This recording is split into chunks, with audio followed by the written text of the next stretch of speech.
Our Native Splendor Garden is really starting to come alive, and one of the most magnificent displays has been our native wisteria, which has been blooming for about a week or so now.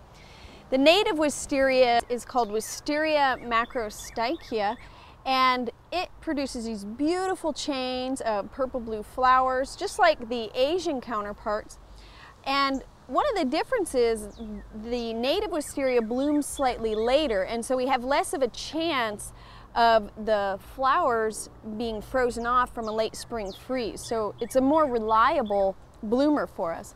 Now the flowers, you can see the ones that are closer up to the base of the stem open first, and then they progress down, and those at the tip open later. So we have this nice chain-like or cascading effect, and being a vine, we get that cascading effect coming down as the flowers hang off of, in this case, our bridge. Another difference between our native and exotic wisteria is that our native plants are a little bit better behaved.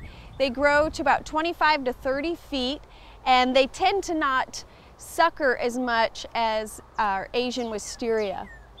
I have another wonderful native perennial that I wanted to take a look at. This is Baptisia Esperocarpa. It's also called false indigo, or simply just Baptisia can be used as a common name. And the Baptisias are related to peas, and you can certainly see the resemblance between the leaves and the flowers of our Baptisias and those of our garden and sweet peas. Now our Baptisia is not flowering, and that's because this is a young plant. It was planted last season, and Baptisias take a few years to establish themselves. But once they do, they'll have a magnificent floral display and really set a striking specimen. They make a nice specimen in the garden. Now the yellow Baptisia, the flowers on it nod downward rather than standing upward like other Baptisia species, such as the blue Baptisia, which is Baptisia Australis. This sets them apart a little bit, as well as their beautiful golden yellow color. Now Baptisias are incredibly tough plants. Put them in the most difficult spot in your garden. As long as they get some sun, they will be quite happy.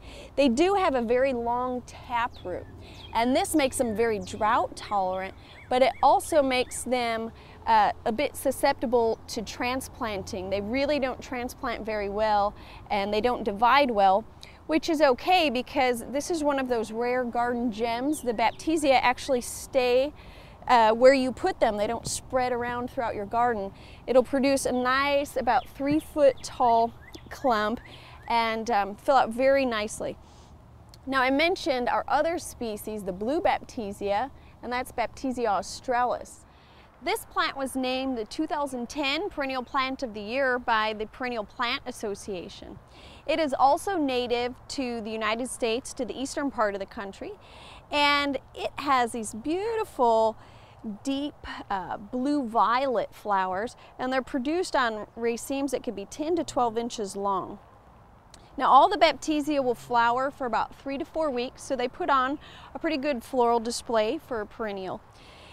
Recently, breeders have been working with creating hybrids and new Baptisia cultivars for us. We have one of these in our rock garden, which is Twilight Prairie Blues, and it has a beautiful smoky blue flower that's really quite striking.